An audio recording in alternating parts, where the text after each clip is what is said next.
En 1999, Olivia Rosenthal inició su carrera y ha impulsado también la docencia, la escritura creativa y la exploración en la escena, en el teatro y en el performance. Ahora en Hey Festival presenta ¿Qué harán los renos después de Navidad? Merci beaucoup. Quel est le thème? Quels sont les thèmes que vous présentez ici? Merci beaucoup. Alors les thèmes que je présente, c'est vraiment justement comme l'idée, c'est vraiment de travailler sur les relations entre les humains et les animaux. Quel type de relations nous avons établi avec eux, en particulier avec les animaux que nous élevons dans le cadre de l'élevage plus ou moins industriel. Donc ça, c'est un des thèmes. Et un autre thème, c'est aussi d'essayer de travailler sur, on va dire, l'articulation entre la part sauvage et la part domestique qu'il y a en chacun de nous, les êtres humains.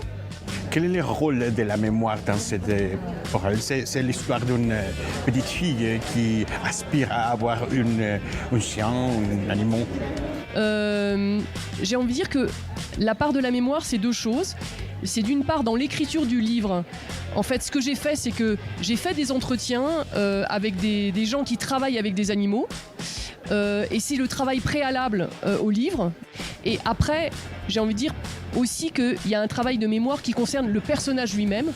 Puisque cette petite fille, en fait, elle va essayer de, petit à petit, en grandissant, de se souvenir de ce qu'il y a dans les humains qui seraient sauvages, comme si elle pouvait revenir à un temps d'avant la domestication. Comment est-ce que vous trouvez notre relation avec les animaux aujourd'hui? On a un petit peu perdu la relation avec les animaux, c'est-à-dire ce qu'on a un peu oublié, c'est notre participation en fait au monde animal. Quelles sont les conséquences pour l'imagination de cette distance avec les royaumes animaux?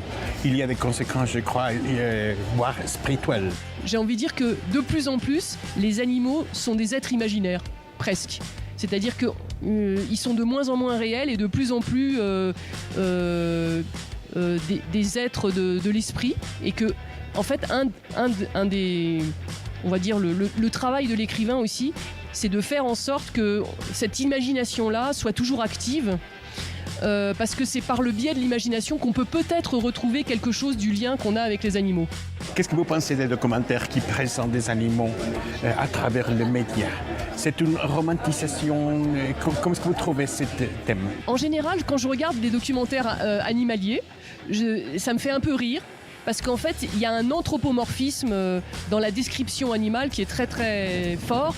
Par exemple, le modèle qu'on utilise pour décrire par exemple les mammifères, c'est souvent le modèle de la famille, avec les parents, avec la mère qui s'occupe des enfants. Et souvent, les voix off qui décrivent les images sont des voix qui utilisent ce modèle de la famille traditionnelle en plus.